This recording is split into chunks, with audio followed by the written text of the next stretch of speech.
Hey guys, how's everyone doing? This is Sir Jedi Sentinel, and welcome back to Sentinel Reviews. After putting it off longer than I wanted to, oh well, these things happen, we're finally here. The Diary of River Song, Series 4. Series 4 was released in September of 2018. Guys, we're caught up. Anyway, Series 4 was once again directed by Ken Bentley and stars Alex Kingston as River Song, Adele Lynch as Gamare, George Asbury as Melak, Josh Bolt as Spod, Nicholas Asbury as Dante, and Tom Baker as the Fourth Doctor. As always, as we discuss these four stories, there is a blanket spoiler warning in place because I do this unscripted. So, without further ado, let's just jump right in. Series 4 opens with Time in a Bottle by Emma Reeves and Matt Fitton. When she's called upon to pay off her student loans, River instead forms a plan to lead her former school and rival on an expedition to the planet Liparia, a planet that has mysteriously had its time stolen. What's going on? Who was capable of stealing time from a planet in a world where the Time Lords no longer exist? All we know is that River is about to unleash hell upon the universe. So, time in a bottle, wow, is interesting. Looking at it on paper, it pretty much only serves one purpose, and that is to introduce us to the story we're about to get throughout Series 4, and it is... It basically only does that. It is purely the prologue to this story. And if you remember my Series 1 and Series 2 reviews with The Boundless Sea, there we go, forgot the name for a minute, from Series 1, or The Unknown, you'd know I had problems with those stories because they so loosely tied into their overall series. Here, though, that's not a problem. I'm not sure where I'd actually place this story now that I think about it. Maybe as I do this, I'll figure that out. But Time in a Bottle is a really good establishing story. It actually does its job, as opposed to The Boundless Sea from Series 1. Fair warning, I'm going to compare this one a lot to Series 1 because Series 4 did a lot of things similarly to Series 1. Anyway, unlike The Boundless Sea from Series 1, Time in a Bottle for Series 4 does a lot better job of building up the rest of the series, whereas Series 1, The Boundless Sea, was this self-contained story with this little sort of ending thumbtacked on. It's like, by the way, this is the rest of the story. Series 1 effectively builds up that story, and we get a lot of great camaraderie from the cast. We meet River, of course. We meet Spod, who is a warborg, basically a cyborg faction who is built for war. That's the best way I can think of to explain it. But he doesn't want to be another warborg. He doesn't want to be a soldier. He wants to be an academic. And then you have Adele Lynch as Gamare, and I just listened to this recently before I did this review, again. And I can never remember the name of Gamare's people. Basically, she's a giant space ant. And then, finally, we have, for this story, Fenella Woolgar as Jemima Still. You might remember Fenella Woolgar from the 10th Doctor story, The Unicorn and the Wasp, where she played writer Agatha Christie. And, I loved the banter, Oh, wow, now that I think about it, there is not a lot to say about this story. Just because, the more I talk about it and the more I think about it, it seems it's really lacking in substance.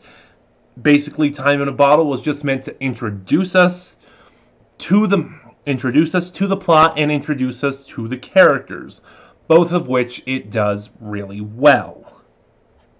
Moving on, The Kings of Infinite Space by Donald McCleary. The Discordia have been unleashed upon the universe, and River has taken it upon herself to stop them. But when your opponents can twist cause and effect to change the outcome of anything, then stopping them may be impossible. Luckily, River deals in the impossible. So when I first listened to this story, this combined with Time in a Bottle, my thought was, one phrase to sum up Series 4 would be high energy. Like, the story never stops. It never stops to let you take a breathe, and it's a bit of a thrill ride because of that. And we were introduced to them in the end of Series 1, in the end of the first episode, I'm sorry, but they really start coming more into play here, the main enemies of Series 4, the Discordia. They are a race of beings who have time travel capabilities, like the Time Lords and the Daleks. And River describes it as they cannibalize time. Basically, any battle they have, if they lose, they go back in time and change the outcome with the knowledge they now have to ensure victory. I'm going to save my thoughts for the Discordia at the end in the overview, because they tie into every story. So to just stop and talk about them, I'm going to save that for the end and keep going with the stories. And man, this story is, again, like Time in a Bottle. If you look at it on paper, there's not really much here. You know, Time in a Bottle was just the introduction. The Kings of Infinite Space is just a chase scene. But, you know, they flesh it out so good. It never gets stale. It never gets boring. And I think part of that is due to the writing. You know, basically every time the Discordia catch up to River and her friends, they use... Oh, that reminds me of another talking point. Basically, every time the Discordia catch up to River and her friends, she uses the Vortex Manipulator to get away, and she always ends up in a new time, on a new world, and, you know, for what little time she is on each one, some of these worlds were kind of interesting. One of them was a time period, I believe, not a world, really. Long story. But yeah, no, it never got old, is what I'm getting at. And Alex Kingston had to do basically a dual performance here. She played River, and then she played a River android that she tried to use to trick the Discordia. And the scenes between the River android and the main Discordia of this story, Malak, are really entertaining. They are lots of fun. And, you know, again, without giving too much away, there's not much more to say to it. And which brings me to the point I remembered earlier. You know, in this story, along with sort of the previous story, Gamare and Spod play the role of River's companions. Going back to Series 1, I complained about the Boundless Sea because, you know, it was basically a Doctor Who story with River as the Doctor. I still stand by that. You know, she had the companion, but she played out the events of that story like she was the Doctor. With this story, The Kings of Infinite Space, River once again has the companions, but it works so much better here because she's not playing the Doctor. This story works so much better to her character. And, you know, there isn't really much to say. Like I said, there's a lot to do with the Discordia, but I'm saving that for later. Moving on, Whodunit by Matt Fitton. It is a dark and stormy night. After crashing her car, Melody Malone is brought to a mansion with a cadre of other detectives. She finds she's in competitions with these detectives for a mysterious ultimate prize. But there's more going on than meets the eye, and the only person Melody can talk to is Franz Kafka. So, Whodunit is kind of a slow burn story. It's really slow to start, but once it gets going, man, does it get going. I was kind of interested in this story because it leads you into believing it's a Melody Malone story. In the Doctor Who universe, Melody Malone is a series of detective novels that River wrote. But then there's a twist in the middle that ties it into Series 4 really well. It explains why she was Melody Malone. Because, spoiler, it wasn't really a Melody Malone story. It was still River. She was just in disguise as Melody. Long story, but Whodunit is really good. And why Franz Kafka plays a role in this. If you're familiar with Kafka, I'm not going to say any more on that aspect. And, Melody basically meets all these other detectives, one of whom is named Dante, who was really enjoyable. At one point, I said he should have been played by David Suchet because he was so obviously meant to be Hercule Poirot. But yeah, like I said, the first half, it's your fairly standard, and then there were none whodunit style story. It's like mansion, storm, group of suspects all gathered together. But then at the halfway point, everything changes. And I found the second half of Whodunit to be so much more entertaining than the first half. And Series 4 concludes with Someone I Once Knew by John Dorney. Like all good tales, this is a love story about a boy and a girl, about a boy who lost a girl and would do anything to get her back. Despite River's best efforts to keep him out of it, the Doctor is now involved. And as she comes so close to stopping the Discordia, yet still so far, she learns she may have to sacrifice everything. So I'm not gonna lie, Someone I Once Knew is my favorite story in Series 4, and so much of that is due to the chemistry Alex Kingston had with Tom Baker. Initially, it was kind of a nitpick of mine that, like in Series 1 again, they saved the meeting of the Fourth Doctor and River for the final story, like they did with the Eighth Doctor in Series 1.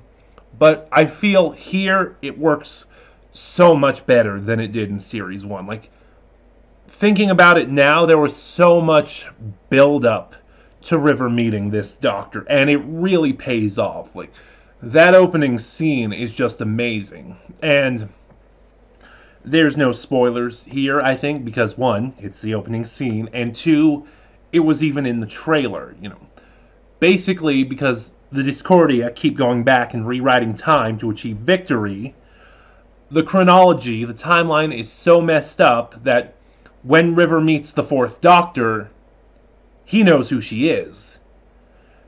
Technically, no Doctor is supposed to know who River is until the 10th or 11th Doctor, depending on how you view it.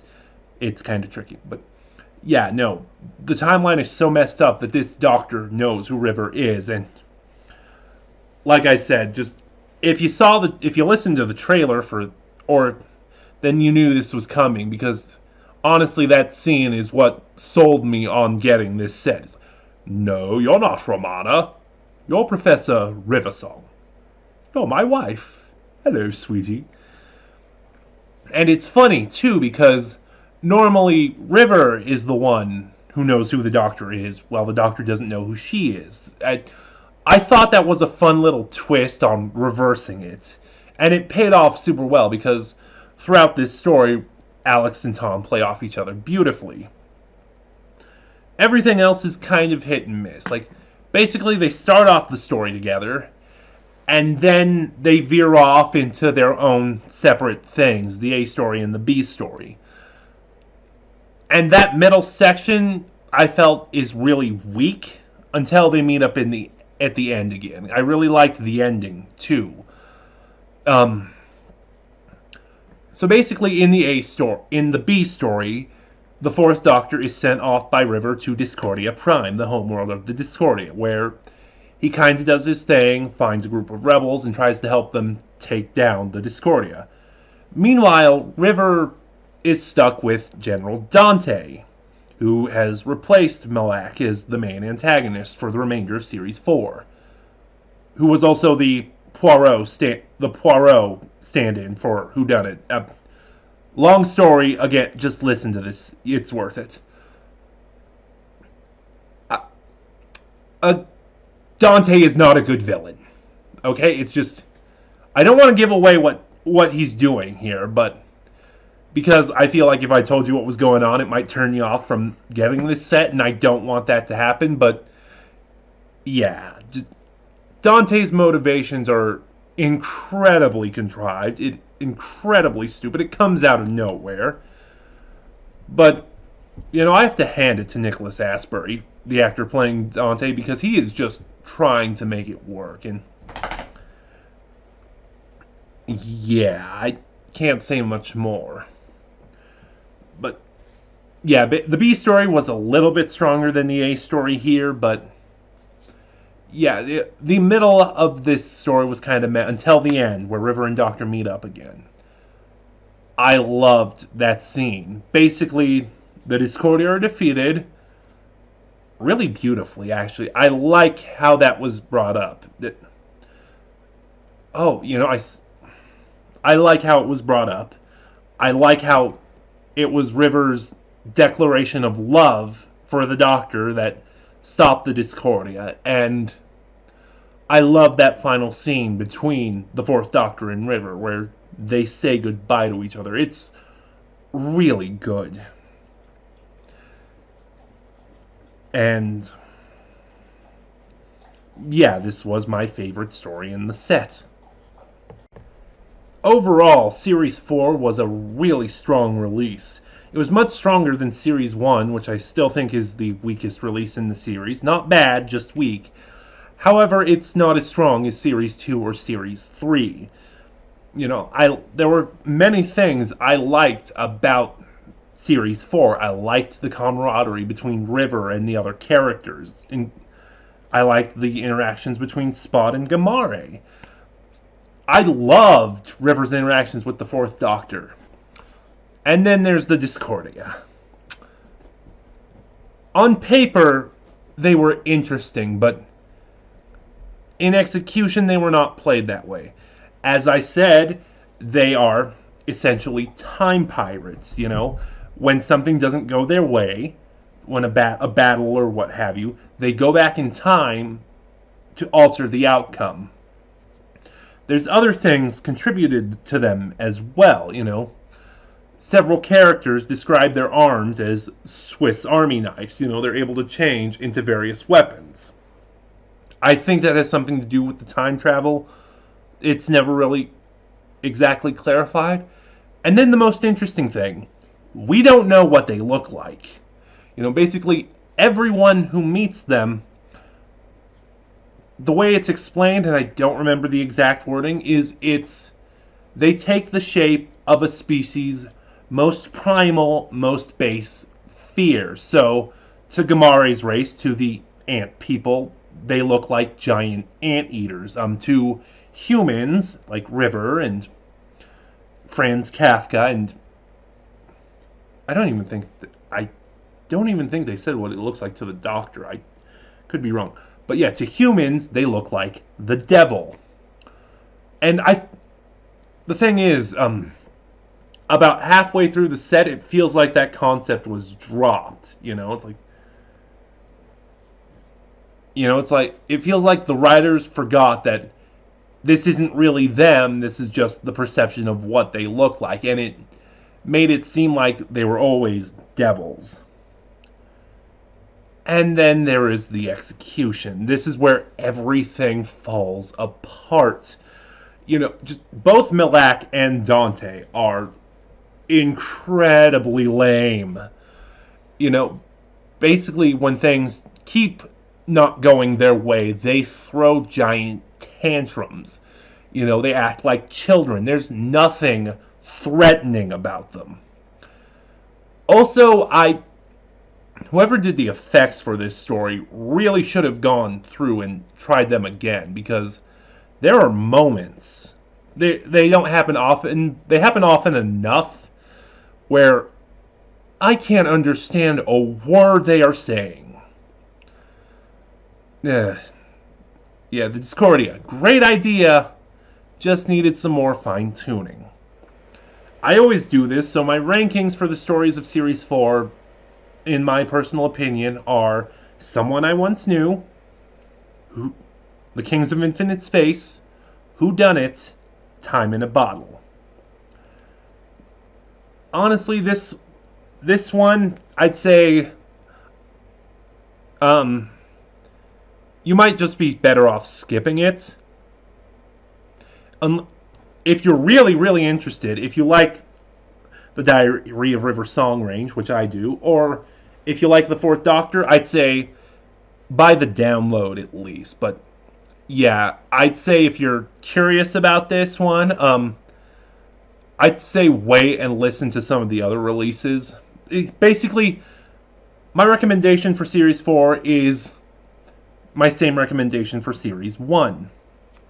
Oh, I'll get back to that. My recommendation for Series 4 is my recommendation for Series 1. Start with the stronger releases, Series 2 or Series 3, and then circle back around and do the weaker releases. Because I feel if you start with the weaker releases, it might turn you off the series, and I don't want that because it is a great series.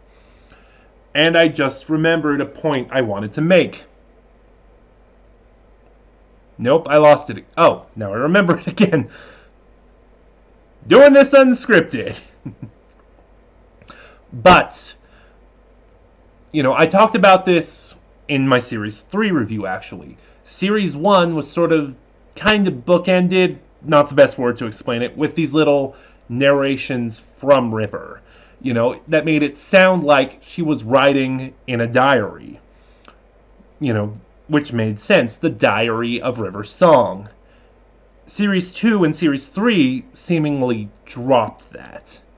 And I never liked that. I felt that those narrations tied into the series and tied into the theme of the series really strongly. Thankfully, Series 4 brought that back, so that's another plus I can give this particular series. And that's all for now. I have other reviews coming, especially with Doctor Who Series 11 just around the corner. But in the meantime, if you're just here from my Diary of River Song reviews, join me next year for Series 5, when River will face not 1, not 2, but 4 iterations of the Master.